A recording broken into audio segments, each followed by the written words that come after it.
Hey folks, this is Harry, and it's a toasty Wednesday, which is the perfect day to do New Comic Book Saturday. So what's happened is the store that I usually go to were closed this past weekend, so I wasn't unable to get my actual books that day, so I wasn't able to do my video the way that I would like to have. Instead, I had managed to do the one with the sidewalk sale, which I think was really fun. And we've got today doing the books that are new for this month. The store got me most of what's on my pull list, and unfortunately there are a couple things that got missed, and I'll talk a little bit about that, and I'm also going to talk about a little bit why I'm changing stores. So hang on tight, and we'll see you once we turn this camera facing down to see what's new. So here we are on the desktop with a brand new bag of goodies. So let's see what we've got. Of course, I already have a good idea of what I've got because I'm the one that bought all the stuff. There we go. I don't know if the receipt's in amongst all of this, but I can say that this is roughly about $50 worth of books that I got today. And that's not too bad. It's my usual monthly budget for comics is around $50. So between what we have here plus what I had from the sidewalk sale, I went a little bit over budget, but not terribly so. So first up I have the continuing of the H.P. Lovecraft series from, I believe this was Caliber Comics. Yep. And this one they're doing The Tomb. So I don't recall ordering this one because I remembered that I kind of really didn't love the overall art and things inside of here. If you remember, I had said it looks a little bit junior, and I feel like this one looks even somewhat more so. At least some of those panels do. But they put this aside for me. I decided that I would just get it anyway, and so I did. So I'm gonna see if it's any good. I read the one from last month, and it was okay. The pacing was off, but we'll see how this one goes. So we've got Grimm, and this is Grimm number 3. Last month I got Grimm number... Oh, wait a minute, this is number 3? No, this is number 4. This is number 4. Last month I got number 3, and I was supposed to also get number 2. Number 2 still has not come in, and what's happened is the issue that they got had a really bad crease in the side, so they weren't giving me said issue. So right now I'm now sitting on 2 issues of Grimm that I'm not able to read because I'm waiting for issue 2 to come in.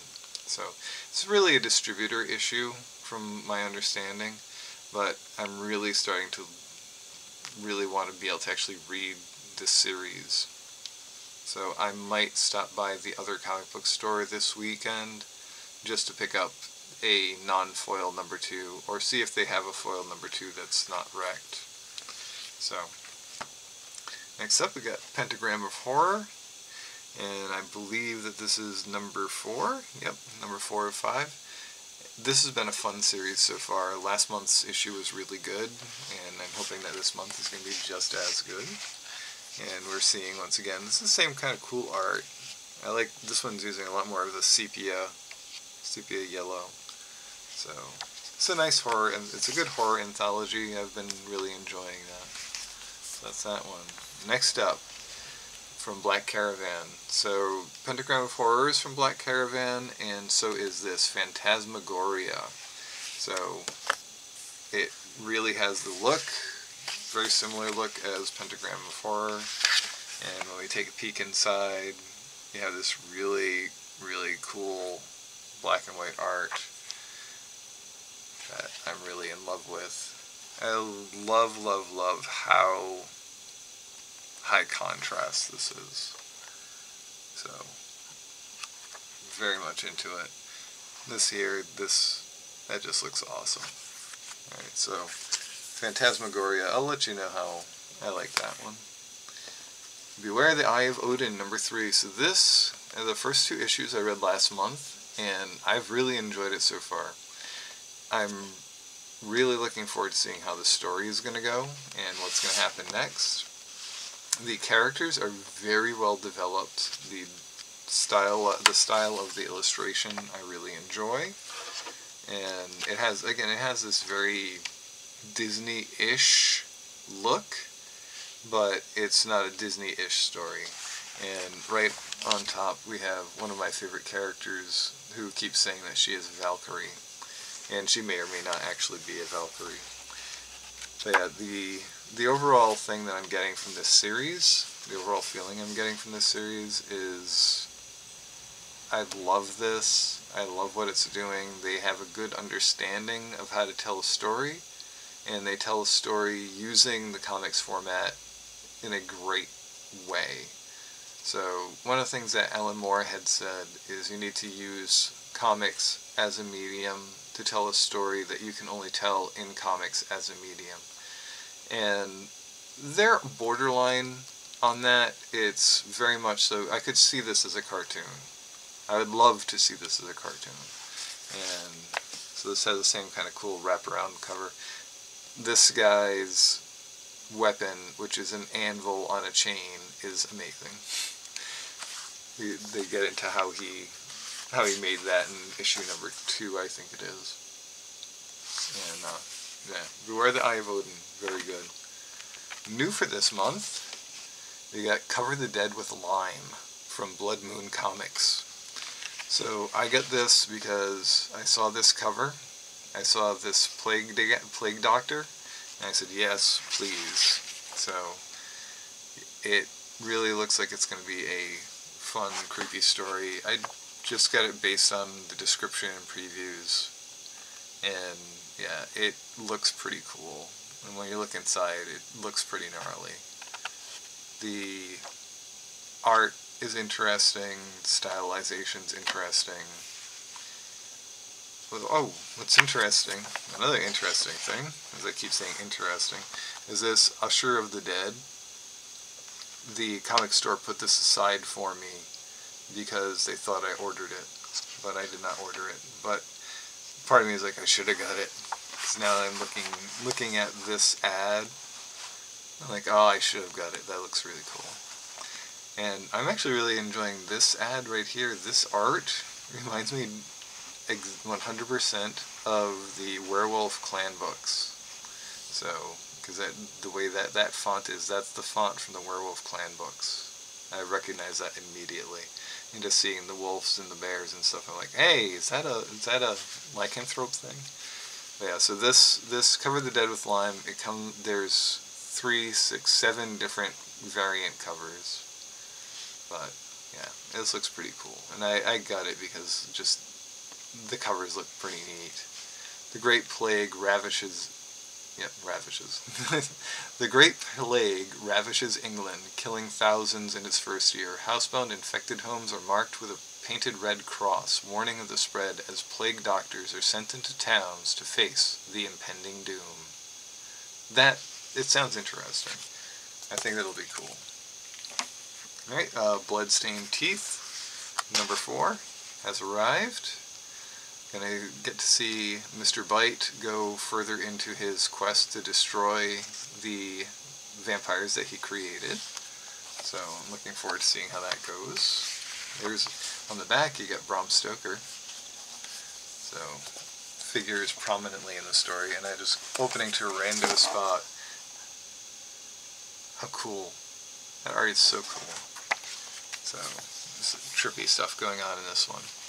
Alright, so that's there. Next up, we got Little Monsters, number 6. This series has really, really caught my eye and has been exceedingly good. Last month's issue was great. This month's issue I have high hopes for. So, yeah, they keep getting deeper in the story of the vampire kids, a little bit of their history, how they ended up how they are, how their beliefs evolved and everything like that, and it's just very solid. I could see this as a Netflix series or something like that.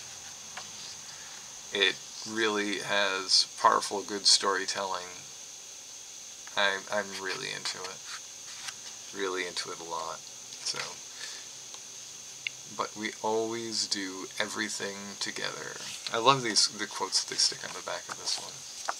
But yeah, so Little Monsters, cannot recommend this one high enough. And I really like this cover. I like the drip effect. This is the sort of thing that as an artist I always would never feel like I could do because there's no control. I really would want to figure out how this drip would work, and it would drive me batty if it came out wrong. So yeah, Little Monsters, super high recommendation. The Closet, number 3. So this story keeps getting better and better and better.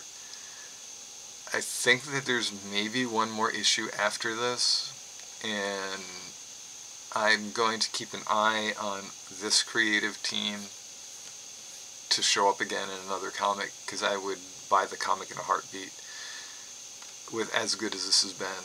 So it follows a father who really is not happy in his life, and issue 2 has him driving across country with his son, and there's a lot of drama, and there's a lot of I think I want to say pathos in the book. You do not feel sorry for the father, because he's a really bad dad, and you do get the feeling that he's been a victim of his own circumstances, which is interesting. But as a middle-aged guy, I kind of get where the character's coming from, because he imagined his life in one way and it's turning out another. But dude, seriously, don't blame your problems on your family. Figure things out on your own. So, just really looking at, or go to therapy. Ideally, this guy needs therapy. And yeah, the kid in this story is going to need therapy, because the creepy monster that's in here is the creepiest thing. So, I mean, just looking at the cover, this is very creepy. So, once again, The Closet, if you haven't picked up number 1, number 2, do pick up 1, 2, 3's out now, and then I'm sure that there's going to be a trade coming out in a month or so. It's worth it. So the last that we got is The Illusion Witch, book number 3. This has been a fine series. I've enjoyed it so far. It reminds me a little bit of the Magic Order, but light.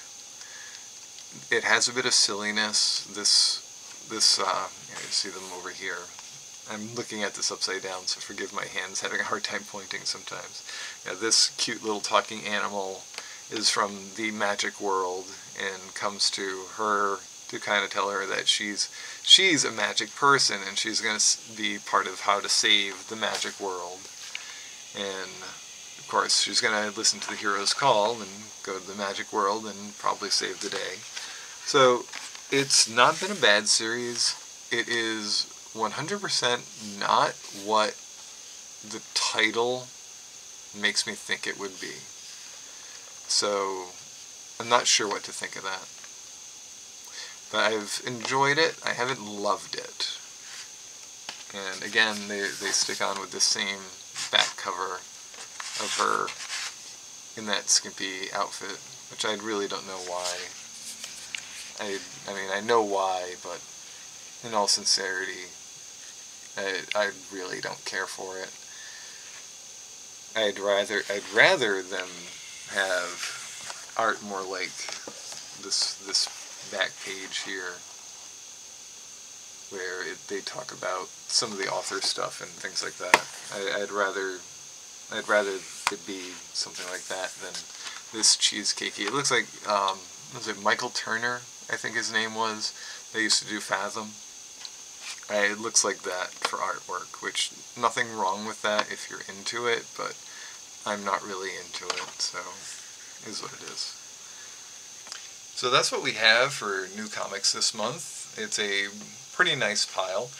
But as I look through my list, because now I've had to make a list of the books that I'm supposed to have, boom, I am still missing Grimm #2, I'm missing Ms. Marvel Wolverine, I'm missing Cities of Magic #4, I'm missing Bloodstained Teeth #5, I'm missing Ms. Marvel Moon Knight, I'm missing Harrow County, I am missing End After End #1, I'm missing Vanity #2 and 3, which according to the Comics Out This Week site were supposed to be out. I have to double check that.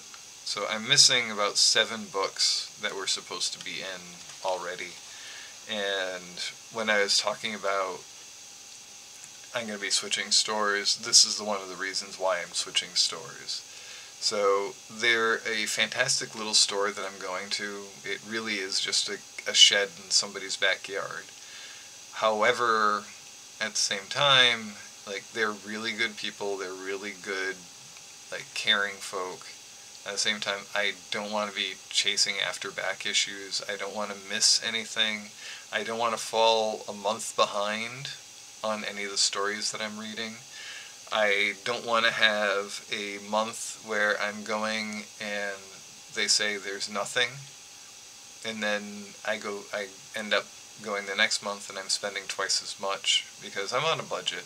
It may not look like I'm on a budget given the fact that I spent like $70 on comics this weekend, but that's what I budget for. My main expense, my main personal expense for entertainment is comics. It's between comics and miniatures, and right now I'm frozen all my miniature purchases, so I'm not buying any new 40K minis or anything like that.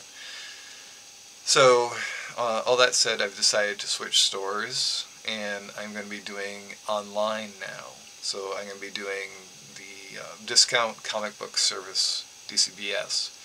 I signed up for them last month, or early this month, I forget which, so I should be starting with them very soon. I already see that one of my things has been marked as filled, so just waiting for them to ship, and that will happen when it happens. So it saddens me to not go to a local store for my pull list all the time, but it's the fact that I don't want to be constantly chasing after books.